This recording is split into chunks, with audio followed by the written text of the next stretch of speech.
ఆంధ్రప్రదేశ్ రాజకీయాల్లో జనసేన అధినేత deputy CM Pawan Kalyan తన సొంత పార్టీ ఎమ్మెల్యేలకు అత్యంత పదునైన మరియు గంభీరమైన హెచ్చరిక జారీ చేశారు. మేమెంతో కష్టపడి ఇక్కడ దాకా వస్తే కొంతమంది ఎమ్మెల్యేలు తమ వ్యక్తిగత ప్రవర్తనతో పార్టీ ప్రతిష్టను స్థాయిని దిగజార్చవద్దంటూ ఆయన తీవ్ర ఆగ్రహం వ్యక్తం చేశారు. శాసనసభ్యుల తీరుపై పవన్ కళ్యాణ్ చేసిన ఈ అంతర్గత క్లాస్ ఇప్పుడు రాజకీయ వర్గాల్లో పెను సంచలనంగా మారింది.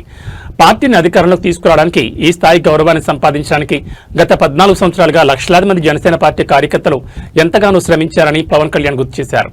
ఎంతో మంది శ్రేణులు ఇండను బదిలీ రోడ్లపై పడి అక్రమ కేసులు ఎదుర్కొంటూ తీవ్రమైన ఆర్థిక శారీరక ఇబ్బందులు పడి రక్తం ధారపోస్తేనే ఈ రోజు ఇక్కడున్న నాయకులు శాసనసభ్యులుగా అసెంబ్లీలో అడుగుపెట్టగలిగారని ఆయన నిలదీశారు. కార్యకర్తల త్యాగాలను మరిచి ప్రవర్తిస్తే ఊరుకునేది లేదని ఆయన స్పష్టం చేశారు.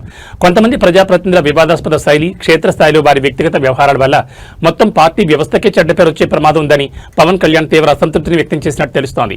పార్టీ క్రమశిక్షణ కంటే సిద్ధాంతాల కంటే ఎవరూ ఎక్కువ కాదని, వ్యక్తిగత ప్రవర్తనతో పార్టీ ప్రతిష్టను ఎవరైనా మతకబార్చాలని చూస్తే ఎంతటి వారినైనా సహించే ప్రసక్తే లేదని తేల్చి చెప్పారు.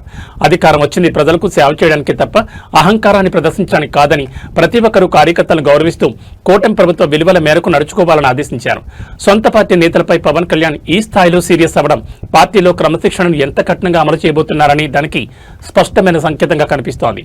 మరి అధినేత ఇచ్చిన ఈ క్లాస్ తర్వాత జనసేన ఎమ్మెల్యేల స్థాయిలో ఎలాంటి మార్పు రాబోతుందో చూడాలి. మన ఎమ్మెల్యేస్ కూడా ఇదే చెప్పారు. మేము నలిగి ఇక్కడ దాకా వస్తే మీ పర్సనల్ కాంటాక్ట్ తోటి మీరు దిగజార్చగానే చేసించాలని అభ్యర్థించాను అందరు. 14 సంవత్సరాలు మా వాళ్ళు రోడ్ల మీద పడి నలిగి కేసులు పెట్టించుకొని వస్తే మీరు తక్కువని ఎమ్మెల్యేలు అయిపోయి మీరు కూర్చొని దిగజార్చకండి. ఇంకా చాలా మీరు కూర్చోబెట్టి మీరు ఇద్దరికి నమస్కారం పెడతానని చెప్పాను. ఇద్దరికి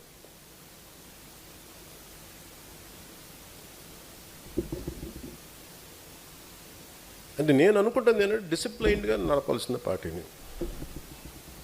you should be ideologically driven cadre are సాధక్స్.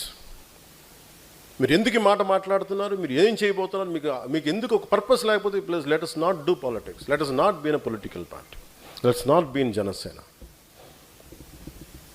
కేరళలో ఎందుకు జనసేనకు వచ్చారు? అక్కడ నా కులం ఉంది. అక్కడ తమిళనాడులో మురుగన్ మానాడికి వెళ్తే అక్కడ 10 లక్షల మంది అక్కడ కూర్చోబెట్టి నా కులం ఉంటుందా? మన భావాల్ని మనం అర్థం చేసుకునే వ్యక్తులు ఉంటారు కాబట్టి వస్తారు. ఎక్కడో తమిళనాడుకి వెళ్తాను, ఎక్కడో మన మహారాష్ట్రకి వెళ్తాను, ఎందుకు వస్తారు అక్కడికి? తెలంగాణలో కూర్చొని ఒక ఎంపీటీసీలుగా గెలుస్తారు, లోకల్ బాడీస్లో గెలుస్తారు. వాళ్ళ నుంచి కలవను కూడా కలవాల, కానీ జెండా పెట్టుకుని గెలిచేశారు, గుర్తుకు పెట్టుకుని గెలిచేశారు చాలామంది. అంటే భావం తాలూకు గొప్పది, భావ తీవ్రత అంత గొప్పది.